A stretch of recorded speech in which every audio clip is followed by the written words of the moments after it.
नया नहीं है। इन सातों देशों ने मिलकर रूस से तेल और गैस के इंपोर्ट पर बैन लगा दिया।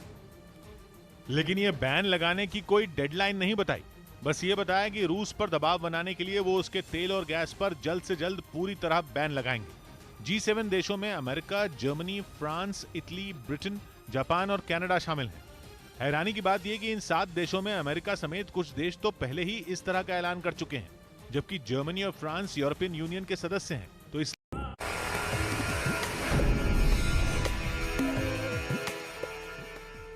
या देवी सर्वभूतेषु सीता देवी रूपेण संस्थिता नमस्तस्यै नमस्तस्यै नमस्तस्यै नमो नमः। ओम सीता देव्यै नमः।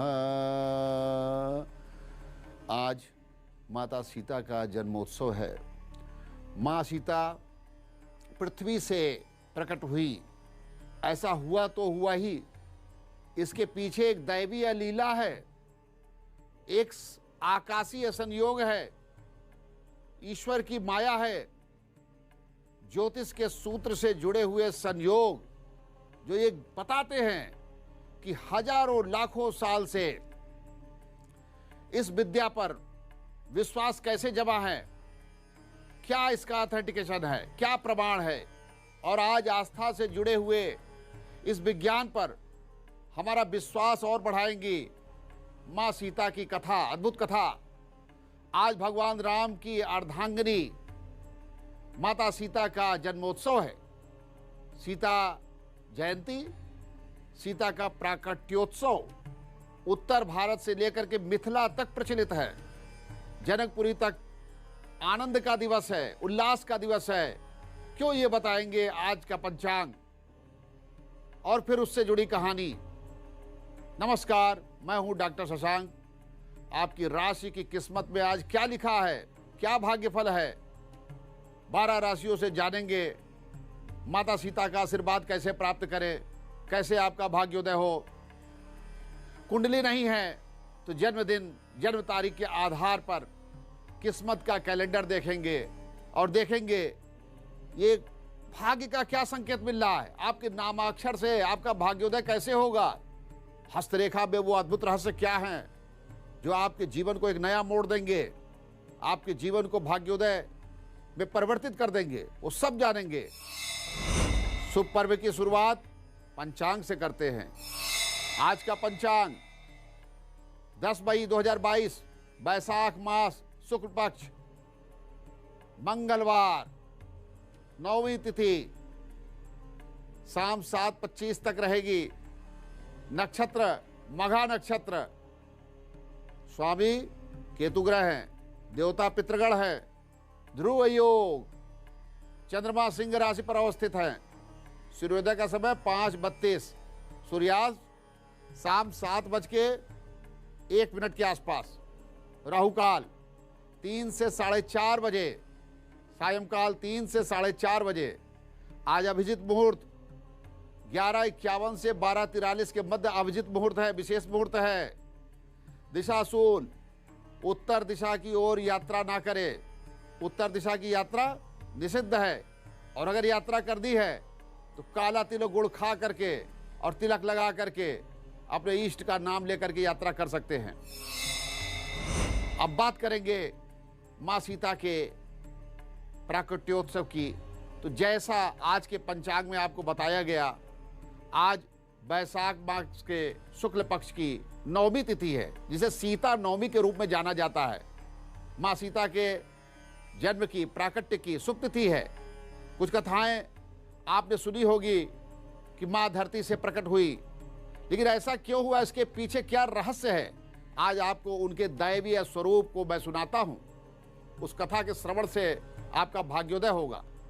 सीता जी के जीवन से जुड़ा दिव्य संयोग आनंद रामायण में ये कथा मिलती है। माता सीता के पूर्व जन्म की कथा राजा जनक श्री राम जानकी विवाह के बाद सबके सामने अहल्या के पुत्र शतानंद से सुनते हैं। शतानंद से ये कथा प्राप्त होती है। माता सीता के पूर्व जन्म का प्रसंग है कि पूर्व काल में पद्माक्ष नामक एक राजा थे जो बहुत लोकप्रिय राजा थे। उनसे माता लक्ष्मी को पुत्र के रूप में प्राप्त करने के लिए कठोर तप किया। उनको ये प्रेरणा हुई कि ये कठोर तप किया जाए। माता लक्ष्मी उनके तपश्चर्या से प्रसन्न हो गई। उन्होंने कहा, मैं तो भगवान विष्णु की पत्नी होने की वजह से उनके ही अधीन हूं, इसलिए राजा भगवान विष्णु की तपस्या में भी लग गए। इसके बाद राजा पद्माक्ष ने भगवान विष्णु की तपस्या समर्पित भाव से की। भगवान विष्णु ने उन्हें नारंगी का एक फल दिया प्रसाद रूप में और अंतर्धान हो गए। जब राजा पद्माक्ष ने उस नारंगी फल के प्रवेश द्वार को देखा, उसे चीरा, तो एक दिव्य कन्या उसमें दिखाई दी। राजा को समझ में आ गया कि ये दिव्य कन्या साक्षात लक्ष्मी ही हो सकती हैं। इस कन्या का नाम पद्माक्ष के नाम पर पद्मा रख दिया गया। उन्होंने पद्मा नाम बताया।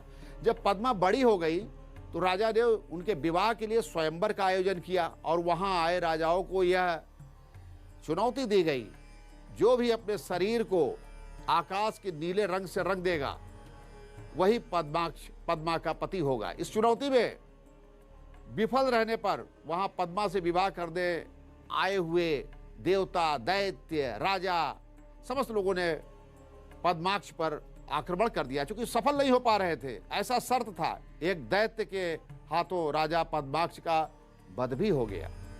इसके बाद देवी पद्मा को प्राप्त करने के लिए सभी दैत्य, देवता, राजा उनकी तरफ बड़े वेग से दौड़ पड़े। यह देख पद्मा अग्नि में प्रज्वलित हो गई, अग्नि में कूद पड़ी। वहां आए समस्त राजाओं, देवताओं और दैत्यों ने पद्मा को ना पा सकने के क्रोध में सारा नगर भस्मीभूत कर दिया। देवी पद्मा अग्निकुंड में समाहित हो गई। आनंद रामायण की कथा के अनुसार एक वक्त लक्ष्मी स्वरूपा पद्मा अग्निकुंड से बाहर निकल करके वेदी पर बैठी हुई थी, तो उसी वक्त अपने पुष्पक विमान से वायु मार्ग से रावण गुजर रहे थे। अब पद्मा पर दृष्टि पड़ गई, मोहित हो गए, और जैसे ही रावण ने पद्मा को पकड़ने के लिए प्रयास किया, फिर वो अग्निकुंड में प्रवेश कर गई। रावण ने पद्मा को जैसे ही अग्निकुंड में प्रवेश करते देखा, क्रोध में वो परेशान होकर के उसने घड़े का पूरा पानी डाल दिया ताकि जो है ये अग्निकुंड बुझ जाए। रावण ने जब राख में पद्मा को ढूंढने की कोशिश की तो वहां उसे सिर्फ 5 रत्न दिखाई दिए। रावण ने इन 5 रत्नों को एक संदूक में रख दिया और लंका अपने देश वापस लौट आए। संदूक अपने पत्नी मंदोदरी को भेंट कर दिया। एक दिन रावण ने मंदोदरी को वह संदूक लाने के लिए कहा, जाओ वो संदूक ले आओ जिसमें उसने वो 5 रत्न रखे थे। मंदोदरी जब संदूक लाने के लिए गई तो इतना भारी था कि उसे वह उठा ही नहीं पा रही थी। जब मंदोदरी ने उस संदूक को खोला तो उसके अंदर एक दिव्य कन्या दिखाई दी। मंदोदरी ने क्रोध में रावण से इस दिव्य कन्या के बारे में पूछा, ये क्या है? तो उसने पद्मा की कथा बताई कि ऐसा ऐसा था। मंदोदरी ने रावण को कहा कि जिस पद्मा की वजह से उसके पिता का सारा राज्य ही समाप्त हो गया, वो पिता भी समाप्त हो गए, वह कलंकिनी पद्मा रूपी यह कन्या वो लंका क्यों लेकर के आए हो? यह बालिका लंका का सर्वनाश कर देगी, सर्वनाश का कारण बनेगी। मंदोदरी ने अपने सेवकों को बुलाकर कहा कि इस दिव्य कन्या को कहीं दूर भूमि में ले जा करके गाड़ दो, यह विनाश का कारण बन सकती है। यह सुन करके दिव्य बालिका ने कहा, मैं वापस लंका आऊंगी और रावण सहित सभी राक्षसों के वध का कारण बनूंगी।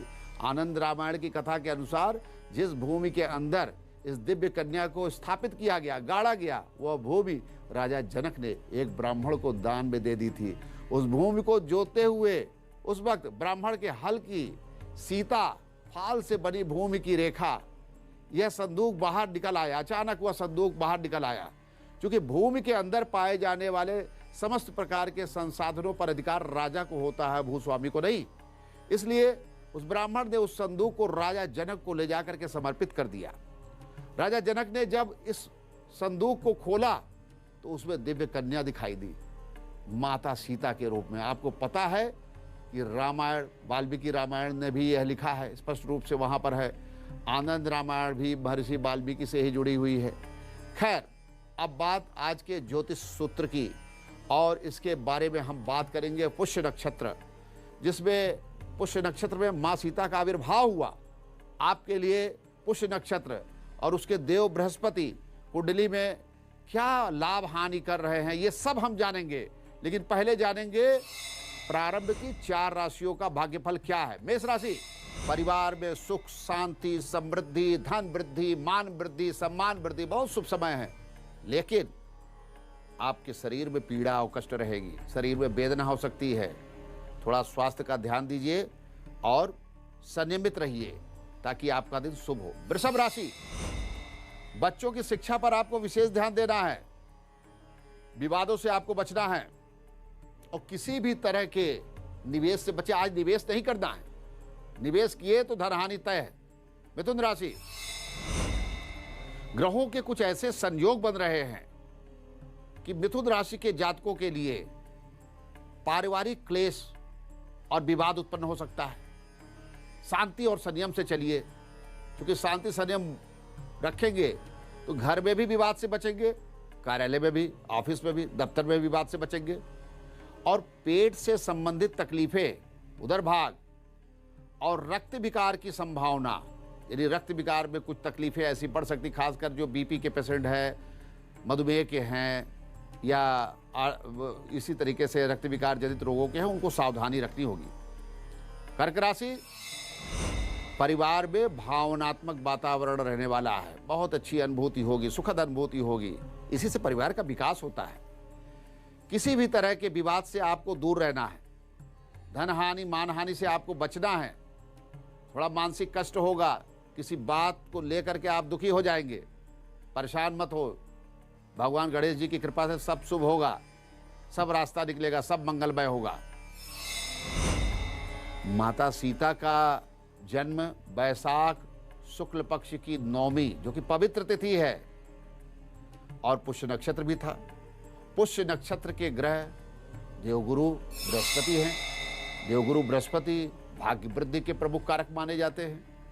यदि कुंडली में गुरु आपके सशक्त हैं तो बड़ी बड़ी डिग्री, बड़ी बड़ी पढ़ाई, बड़ी अच्छी शिक्षा और हायर एकेडमिक एजुकेशन को व्यक्ति अवेल करता है। पढ़ाई अच्छी होगी तो नौकरी भी बढ़िया मिलेगी, नौकरी में भी ग्रोथ रहेगी, फाइनेंशियल सेक्टर में भी उपलब्धि मिलेगी, आर्थिक स्थिति आपकी मजबूत होगी। कहावत है ना, विद्या ददाति विनयम विनयादि याति पात्रता, पात्रत्वा धनम आपनोति, धनात् धर्म तथा सुखम। जिंदगी खुशहाल बन जाती है, धनात् धर्म तथा सुखम। लेकिन मूल में क्या है? विद्या, गुरु। लेकिन गुरु कमजोर हो जाए तो हर मोड़ पर आपको कष्ट होगा। धन धान्य, परिवार का विकास, कैरियर, सब कुछ प्रभावित होता है। तो गुरु के अशुभ होने से व्यक्ति को शारीरिक रोग भी आते हैं, पेट से संबंधित रोग, सिर में भारीपन होना, शरीर में भारीपन होना, पेट बढ़ना। व्यक्ति को जब भी पेट संबंधित किसी प्रकार की समस्या है या लीवर से संबंधित कोई रोग है, परेशानी, आंतों में कष्ट है, तो इसका मतलब कि गुरु आपके ठीक नहीं है। इसलिए गुरु का तुरंत, गुरु ग्रह को सशक्त बनने के लिए कुछ उपाय कीजिए, कोई उपचार कीजिए, जिससे वो प्रसन्न होकर के आपको स्वास्थ्य की शांति प्रदान करे, आपकी पेट से संबंधित तकलीफों को दूर करे और गंभीर रोग में उसे परिवर्तित ना करे। तो गुरु को पद प्रतिष्ठा से भी जोड़ करके देखा जाता है। ध्यान दीजिएगा, गुरु जब शुभ होते हैं तो व्यक्ति को मान, सम्मान, पुरस्कार, गौरव और एक बहुत बड़ी सामाजिक प्रतिष्ठा भी प्राप्त होती है, चाहे वो शिक्षा के क्षेत्र में हो, चाहे धर्म के क्षेत्र में। लेकिन जब इसमें कमी महसूस होने लगे तो समझ लेना चाहिए कि गुरु अशुभ फल दे रहे हैं, कहीं न कहीं दुर्बल हैं। और जब उच्च पद प्राप्त करने में बाधा आए, कुछ रुकावट आए, तो समझ जाइए कि गुरु कहीं न कहीं से प्रभावित हो रहे हैं। इस तरीके की परिस्थितियां बन रही हैं कि उपलब्धि मिलने से हम चूक रह जा रहे हैं। बृहस्पति यदि कुंडली में शुभ है और उसे और ज्यादा शुभ बना लीजिए, तो आप भोजन में किसी एक पदार्थ जैसे शुद्ध केसर का प्रयोग करना प्रारंभ कर दीजिए। अपनी जिह्वा और नाक पर केसर का बिंदी लगाइए। बृहस्पति के शुभ प्रभाव की वृद्धि होती है, आपका भाग्योदय बदलता है। अब जानेंगे अगली 4 राशियों का भविष्य फल क्या कहती हैं। अगली 4 राशियां। सिंह राशि, अपनों से दुख मिलेगा, अपने ही आपके कष्ट के कारण बन सकते हैं। कार्यालय में संयम बरतिएगा, कुछ बातें ऐसी होंगी और आपके विचार मन को कष्ट देगा और आप कुछ ऐसा बोल जाएंगे, नुकसान होगा, संयम बरतिए। आज माता पिता का आशीर्वाद लीजिए, उनका हाल पूछिए, उनके स्वास्थ्य के विषय में चिंतन कीजिए, उन्हें कुछ दीजिए। कन्या राशि, परिवार से शुभ समाचार मिलेगा और कार्यालय में दिन अच्छा बीतेगा, मंगलमय होगा, कार्यालय में एप्रिसिएशन मिलेगा, प्रशंसा होगी, पदोन्नति की भी संभावना है और निवेश करना आपके लिए मंगलमय होगा, शुभ होगा, सेहत में भी सुधार दिखेगा। शुभ है आपका दिन, परेशान ना हो। तुला राशि, संतान से लाभ, कार्य में भी लाभ, शासन प्रशासन में पदोन्नति, लाभ या कुछ गुप्त लाभ की भी संभावना, चाहे वो धन लाभ के रूप में हो चाहे अन्य लाभ, लाभ होगा। लेकिन शाम के समय आपको किसी बात को लेकर के मानसिक कष्ट हो सकता है। भगवान गणेश जी का स्मरण कीजिए, भगवान हनुमान जी का स्मरण कीजिए, निश्चय ही आपका कष्ट कम होगा। वृश्चिक राशि, पारिवारिक क्लेश में वृद्धि होने वाली है, शरण में जाइए हनुमान जी के, वही आपका मंगलमय करेंगे। कार्यालय में कोई साजिश भी कर सकता है। आज हनुमान चालीसा का पाठ करना आपके लिए भाग्योदय का मार्ग प्रशस्त करेगा, क्योंकि भाग्योदय रुक रहा है। और कोई षड्यंत्र ना करे, कार्यालय में कोई साजिश ना करे। बजरंग बाण पढ़िए, भगवान का ध्यान कीजिए, श्री हनुमान चालीसा का पाठ कीजिए, निश्चय ही आपका कष्ट कटेगा और आपके लिए भाग्योदय का मार्ग प्रशस्त होगा। तो हम बात कर रहे हैं बृहस्पति के बारे में, और बृहस्पति का हमारे कुंडली, हमारे भाग्य, हमारे जीवन, हमारे भविष्य पर क्या प्रभाव पड़ रहा है। आज ज्योतिष विज्ञान को अगर देखा जाए तो देखिए, विवाह भी बहुत जरूरी है। अब विवाह में अगर विलंब हो रहा है, विशेष रूप से आप देखिए कन्याओं के शादी में विलंब हो जाता है, लड़कों के शादी में विलंब होता है। बृहस्पति के दुर्बलता के कारण कन्याओं की शादी में निश्चित रूप से विलंब होता है। और कभी कभी विवाह की एज भी निकल जाती है। बृहस्पति कारक ग्रह है, विवाह के लिए बहुत महत्वपूर्ण है। विवाह इन्हीं के फल से, इन्हीं के आशीर्वाद से तय होता है। और दाम्पत्य जीवन का सुख भी खंडित होता है यदि ये ठीक नहीं है तो, रिश्ते भी ठीक नहीं बनते हैं। समझ जाइए, यदि ये समस्या है तो आपके कुंडली में कहीं ना कहीं से बृहस्पति दुर्बल हैं। अब बृहस्पति के दुष्प्रभाव से ही आपका वैवाहिक जीवन कष्ट में परिवर्तित हो गया है। दाम्पत्य सुख नहीं है, तकलीफें बढ़ रही है, जैसे लग रहा है वैवाहिक जीवन चल नहीं रहा, उसे ढो रहे। तो प्रभावहीन बृहस्पति, और बृहस्पति में कुछ ऐसे पापक ग्रहों का दृष्टि महिलाओं के चरित्र को भी दुर्बल कर देता है। कोई व्यक्ति जानबूझ करके कोई गलत कार्य नहीं करता है, वो तो ग्रह करवाते हैं। तो ये किसी स्त्री या पुरुष की कुंडली में बृहस्पति दुर्बल हैं, प्रभावहीन हैं और दृष्टिफल किसी पापक ग्रह की है, तो उसको अनुकूल बना करके जीवन को कैसे मंगलदायक बनाएं, कैसे शुभ बनाएं, कैसे भाग्योदय का मार्ग प्रशस्त हो। बृहस्पति की अनुकूलता के लिए चंदन, हल्दी का मिश्रित टीका प्रतिदिन लगाइए। आप भगवान बृहस्पति के स्वरूप का स्मरण कीजिए, ओम ब्रीम बृहस्पतये नमः। और बृहस्पति दुर्बल है तो विवाह, वैवाहिक सुख, जो भी चीजें हैं सब प्राप्त होंगी। यदि कन्या की कुंडली में बृहस्पति दुर्बल हैं तो कन्या को 2 समान वजन के सोने के छोटे छोटे टुकड़े लीजिए, या पंचधातु अष्टधातु भी हो तो भी चलेगा। एक टुकड़े को बहते हुए जल में प्रवाहित कर दीजिए, भगवान नारायण और भगवान बृहस्पति का नाम लेके। अब दूसरे को अपने पास किसी कपड़े में बांध करके रख लीजिए। ध्यान रखिए, यह सोने का टुकड़ा किसी भी कीमत पर बेचना नहीं है, यही आपका कार्य सिद्ध कराएगा। अपने पास ही रखिएगा। और जब तक यह स्वर्ण का टुकड़ा कन्या के पास रहेगा, न केवल उसका विवाह जल्दी होगा बल्कि वैवाहिक जीवन भी सुखमय होगा। और जो पति है वो उसकी इच्छा के अनुरूप रहेगा, बात मानेगा।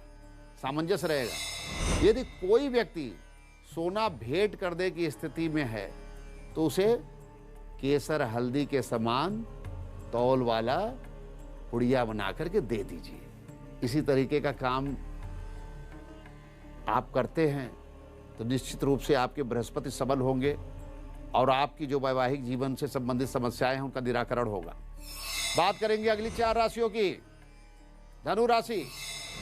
देखिए, ग्रहों का संयोग पारिवारिक विकास पर ध्यान दीजिए, बहुत जरूरी है, क्योंकि हम परिवार का जब विकास नहीं तो फिर हमारे जीवन में क्या विकास है।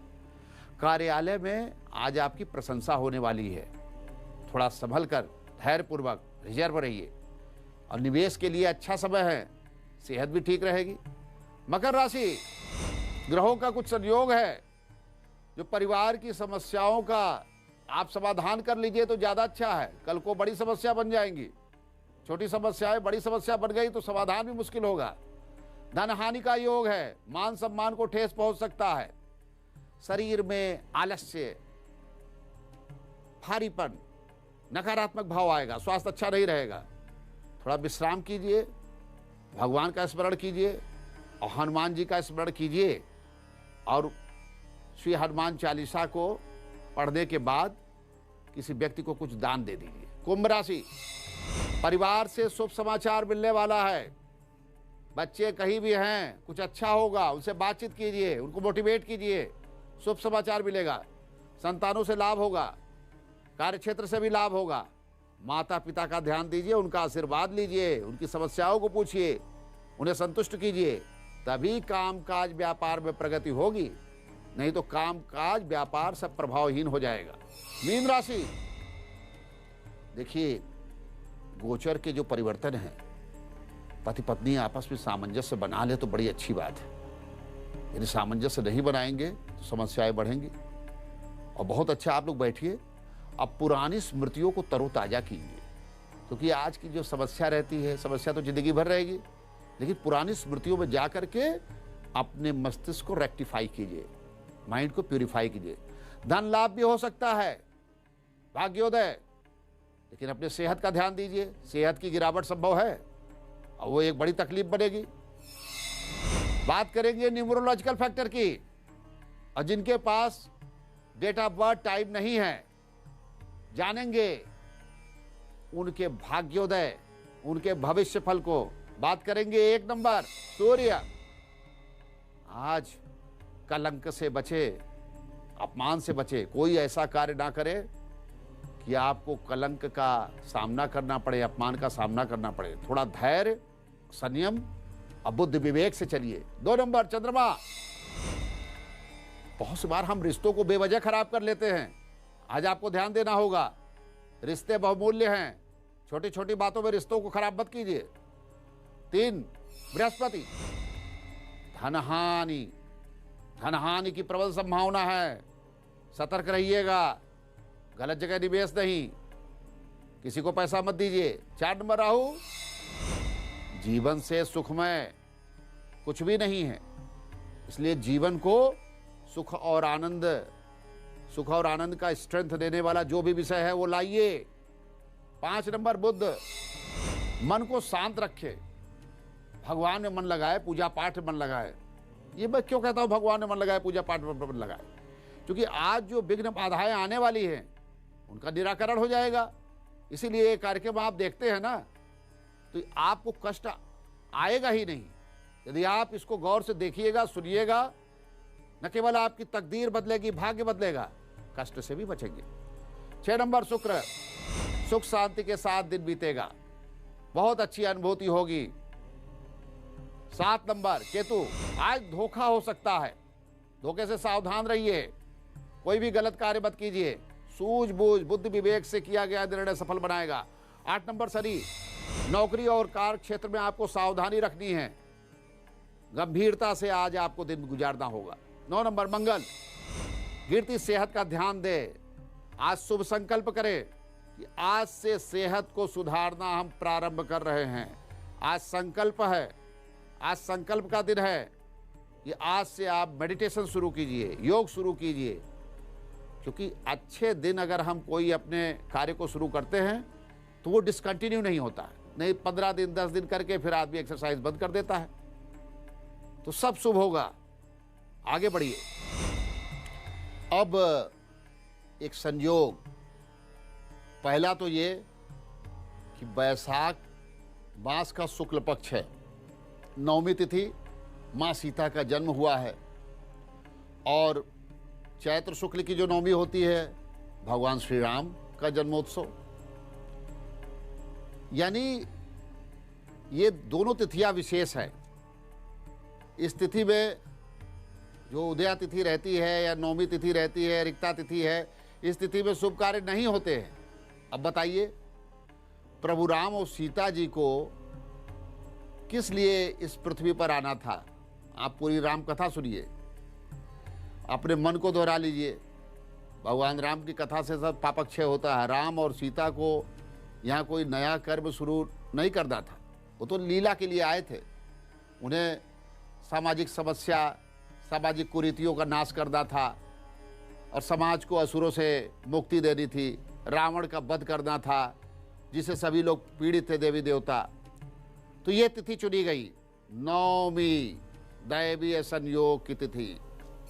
क्योंकि नवमी को तो स्वयं यमराज अमृत पान करते हैं।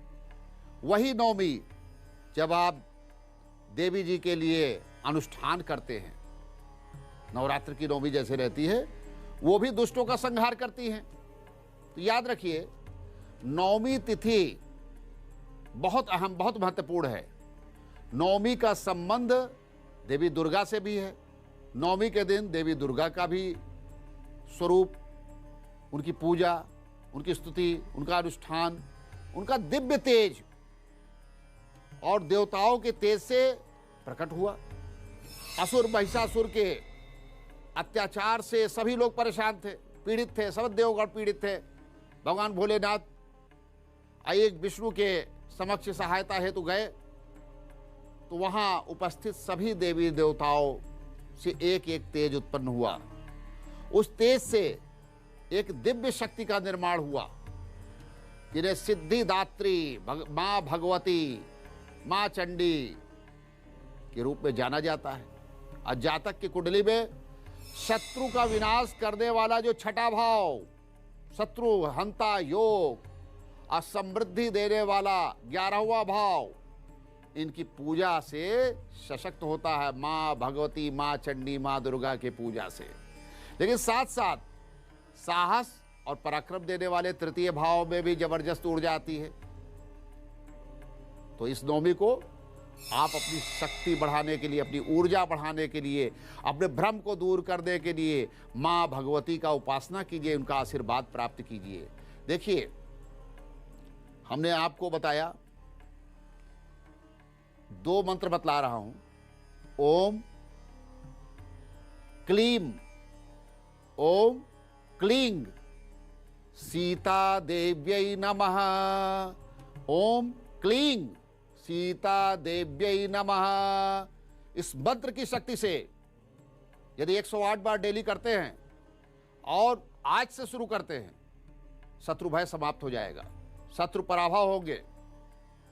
और यही नहीं, आप विजय श्री को प्राप्त करेंगे।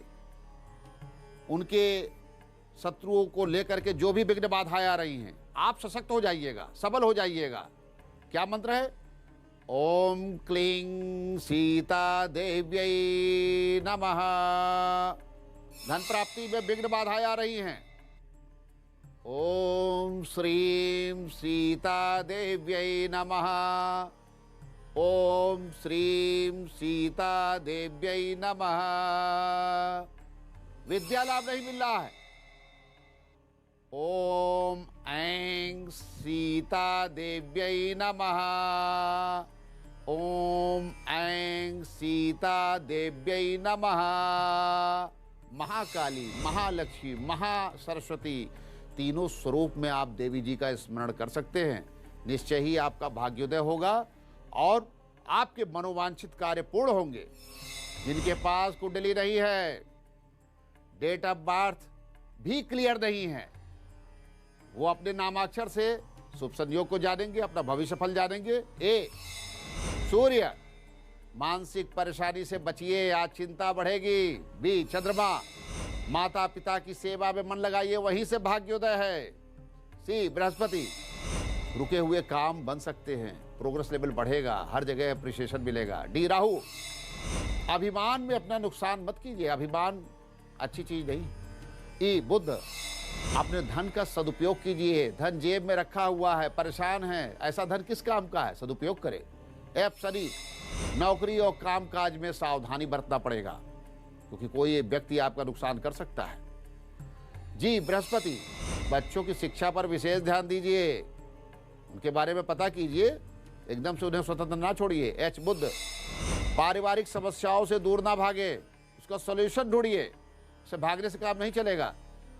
आई सूर्य, संचित धन को संजोए, उसको और सुरक्षित करे, इन्वेस्टमेंट की तरफ ले जाए। जे सूर्य, दोस्तों से अच्छा संबंध बनाए, अच्छा सामाजिक संबंध बनाइए। के चंद्रमा, परोपकार से भाग्योदय आज होगा आपका, परोपकार कीजिए, कुछ दान पुण्य कीजिए। एल बृहस्पति, शांति के साथ दिन निकाले, शुभ दिन है लेकिन शांति। एम राहु, छोटी छोटी बातों में तनाव मत लीजिए, एंजाइटी लेवल बढ़ेगा, परेशान हो जाएंगे। एन बुध, यात्रा से लाभ होगा। ओ केतु, वाणी पर नियंत्रण रखिए, संयम बरतिए। पी शनि, सामाजिक दायरा बढ़ाइए, सोशल सर्किल को और मजबूत कीजिए। क्यों सूर्य, पिता के स्वास्थ्य का विशेष ध्यान दीजिए, भाग्योदय जुड़ा है आपका। आर चंद्रमा, परोपकार और वृद्धों की सेवा से भाग्योदय होगा। एस बृहस्पति, काम काज और ऑफिस में विवाद मत कीजिए, शांति से अपने काम को निपटाइए। टी राहु, सोच समझ के योजनाएं बनाइए, बहुत योजनाबद्ध तरीके से जीवन का विकास कीजिए। यू शुक्र, जीवन में सुख और आनंद भी लीजिए, केवल काम काम और पैसा रुपया, अरे सुख और आनंद भी लीजिए। वी शुक्र, अपनी लाइफस्टाइल इंप्रूव कीजिए, अन्यथा शारीरिक रोग आपको घेर लेंगे। डब्ल्यू शुक्र, पति पत्नी आपसी सामंजस्य बनाए। एक्स बुध, व्यर्थ की चीजों में समय बर्बाद मत कीजिए, कंस्ट्रक्टिव काम कीजिए। वाई सूर्य, अपने कैरियर को आगे बढ़ाने के लिए सोचिए, जीवन में आगे बढ़ना है तो मेहनत करना पड़ेगा। जेड केतु, गरीब और असहाय को दिया गया दान आपके भाग्योदय को द्वार खोलेगा। हस्तरेखा विज्ञान, आपको अपना भविष्य फल ज्ञात होगा। क्या विशेषताएं, उंगलियों में शंख के बारे में मैंने बताया था, शंख कितने महत्वपूर्ण हैं। उसी प्रकार से हमारे इस 10 उंगलियों के ऊपरी पर में चक्र भी पाए जाते हैं। चक्र व्यक्ति के भविष्य फल को बतलाता है, जीवन के आयाम, जीवन की उपलब्धि, हमारा स्वास्थ्य, हमारा कैरियर, हमारे जीवन में क्या अचीवमेंट मिलने जा रहा है, धन कहाँ रखा है, धन लाभ होगा कि नहीं। 10 उंगलियों में चक्र होना अत्यंत शुभ माना जाता है। यदि 10 उंगलियों में ऊपरी पर में सभी में चक्र बना हुआ है, स्पष्ट चक्र है, स्पष्ट चक्र खंडित ना हो, तो व्यक्ति को क्या बनाता है, चक्रवर्ती सम्राट। यानी बड़े बड़े देश के जो प्राइम मिनिस्टर या प्रेसिडेंट होते हैं उनको चक्रवर्ती सम्राट बोलते हैं। सशक्त देश का राष्ट्राध्यक्ष भी व्यक्ति बनता है। जो बहुत मजबूत देश है, जो सुपर पावर कंट्री कहते हैं, उनके राष्ट्राध्यक्ष भी होते हैं जिनके 10 उंगलियों में चक्र है, जैसे भारतवर्ष या उसके समकक्ष जो देश है। और यूएन का महासचिव भी बन जाता है एक साधारण व्यक्ति। क्यों? क्योंकि उसके 10 पर्व में चक्र है।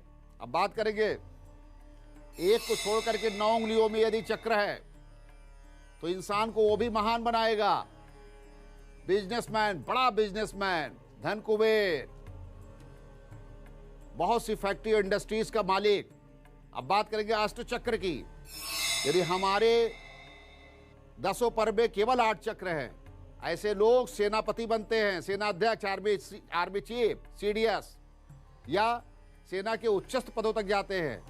और अगर सिविल में हैं तो आईजी, डीआईजी, डीजीपी के पोस्ट पर व्यक्ति जाते हैं। कभी कभी पीपीएस वाले भी आईपीएस कैडर पा करके बड़ी बड़ी उपलब्धि प्राप्त कर लेते हैं अगर ये चक्र बन रहे हैं तो। और साथ ही अभिनय, कला, सप्त चक्र की बात कर रहा हूं। 7 चक्र वाले लोग जो होते हैं, ये अभिनय, आर्ट, कल्चर, इसके साथ फिल्म इंडस्ट्री में भी जो मशहूर अभिनेता और अभिनेत्री हैं, आप देख सकते हैं उनके हाथ में सप्त चक्र के लक्षण बने हुए होंगे। और षड चक्र जो 6 चक्र वाले हैं, साइंटिस्ट, वैज्ञानिक, उच्च कोटि के वैज्ञानिक, बहुत ही नामचीन डॉक्टर, साइंस टेक्नोलॉजी के क्षेत्र में बड़ी उपलब्धि हासिल करते हैं, बड़ी बड़ी रिसर्च करते हैं, बड़े बड़े इन्वेंशंस करते हैं। अगले कार्यक्रम में हम चक्र के महत्व के विषय में जानेंगे, क्योंकि चक्र की यात्रा भी प्रारंभ रहेगी और चक्र के माध्यम से व्यक्ति कैसे महान बनता है। एक साधारण इंसान जो दिख रहा है वो साधारण नहीं समझिए, शायद वो चक्र उसको बहुत ऊंचाई तक ले जाए। इसलिए हमें इन लक्षणों का ज्ञान होना चाहिए। हस्तरेखा के माध्यम से आप ये अपने परिवार, घर, समाज, मित्र, अपने सर्किल में जान सकते हैं। कभी कोई साधारण दिखने वाला व्यक्ति कल को किसी कंपनी का सीईओ बन जाएगा, देश का सेनापति बनेगा, देश का मंत्री, प्रधानमंत्री बनेगा। बात करेंगे आज के महामंत्र की, और ये महामंत्र आपको बहुत सी समस्याओं से मुक्त करेगा, जीवन का भाग्योदय का द्वार खुलेगा और आपके जीवन की विपत्ति, समस्याएं सेटल होंगी, शांति आएगी। आपने देखा होगा प्रायः व्यक्ति के जीवन में संपत्ति का विवाद होता है, संपत्ति खरीद नहीं पाता है, मकान खरीदना चाहता, मकान नहीं खरीद पाता है, धन हानि होती है, पारिवारिक क्लेश होता है, अर्थ हानि। इसके कारण व्यक्ति मानसिक रूप से बीमार पड़ जाता है, शरीर तो खराब होता ही, मन भी खराब हो जाता है और कभी कभी शत्रु से भी भय होता है। ऐसी स्थिति में हनुमान जी की लॉकेट वाले लाल चंदन की माला, लाल चंदन की माला होती है, उसमें हनुमान जी का लॉकेट बनवा लीजिए और ऐसी लाल चंदन वाली माला को पहनिए और प्रतिदिन उस माला को आप अपने बाएं हथेली में लीजिए और दाहिने हथेली से ऐसे ढक दीजिए। अब 5 मिनट आपको ओम हनुमते रुद्रात्मकाय ओम फट स्वाहा, इस मंत्र का उच्चारण करना है। अब 5 मिनट या 108 बार इस मंत्र का उच्चारण करते रहिए। और ध्यान रहे, जब आप ढके हैं माला को, तो माला को कोई देखे ना, वो गुप्त मंत्र है, ये महामंत्र गुप्त मंत्र है और उस माला को जागृत करने का मंत्र है। यदि आप उसको ढक करके 15 दिन, 20 दिन, 3 सप्ताह, 4 सप्ताह निरंतर इस प्रयोग को करते हैं, तो आपको न केवल मनोवांछित फल मिलेगा, बल्कि मनोवांछित फल मिलने का मार्ग भी आसान हो जाएगा। श्री हनुमते नमः।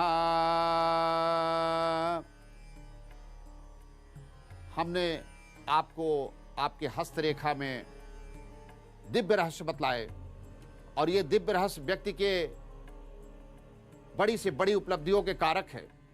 हम फिर से आएंगे, चक्र में क्या है और ये चक्र कहाँ अवस्थित हो तो क्या क्या लाभ होने वाला है, हमारे जीवन का भाग्योदय किस दिशा में जा रहा है, ग्रहों के परिवर्तन हमें कहाँ लाके खड़े किए हैं और हम ग्रहों को संतुष्ट करके जीवन की सारी रुकावट, सारी समस्याओं पर विजय प्राप्त कर सकते हैं।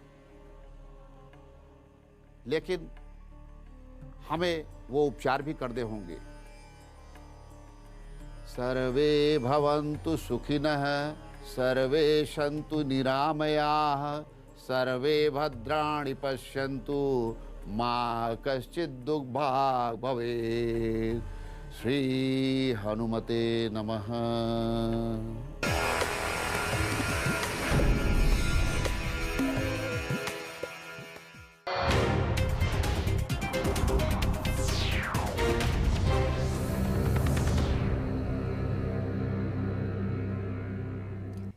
नमस्कार, आज की ताजा खबर देख रहे हैं आप और मैं हूं आपके साथ शिवानी पांडे। पूरे श्रीलंका में कर्फ्यू लगाने जाने के बीच प्रधानमंत्री महिंदा राजपक्षे ने इस्तीफा दे दिया है और सरकार समर्थक समूहों द्वारा राष्ट्रपति गोटबाया राजपक्षे के कार्यालय के बाहर प्रदर्शनकारियों पर हमला करने के बाद राजधानी कोलंबो में सेना के जवानों को तैनात कर दिया गया है।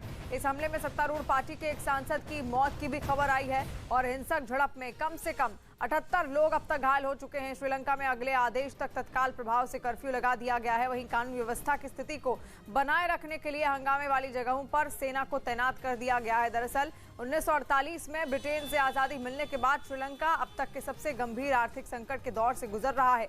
ये संकट मुख्य रूप से विदेशी मुद्रा की कमी के कारण पैदा हुआ है, जिसका मतलब है कि देश खाद्य पदार्थों और तेल के आयात के लिए भुगतान नहीं कर पा रहा है। 9 अप्रैल से पूरे श्रीलंका में हजारों प्रदर्शनकारी सड़कों पर हैं, क्योंकि सरकार के पास आयात करने के लिए धनराशि अब खत्म हो गई है। आवश्यक वस्तुओं की कीमतें आसमान छू रही हैं और यही वजह है कि तस्वीरें लगातार श्रीलंका से अब सामने आ रही हैं, क्योंकि वहां पर कर्फ्यू लगाना पड़ा है। हालात ऐसे हैं कि लोग अब सड़कों पर दिन रात प्रदर्शन कर रहे हैं, क्योंकि उनके पास खाने पीने का सामान सब कुछ खत्म हो गया है और घर में रखी हुई पूंजी भी अब समाप्त हो गई है।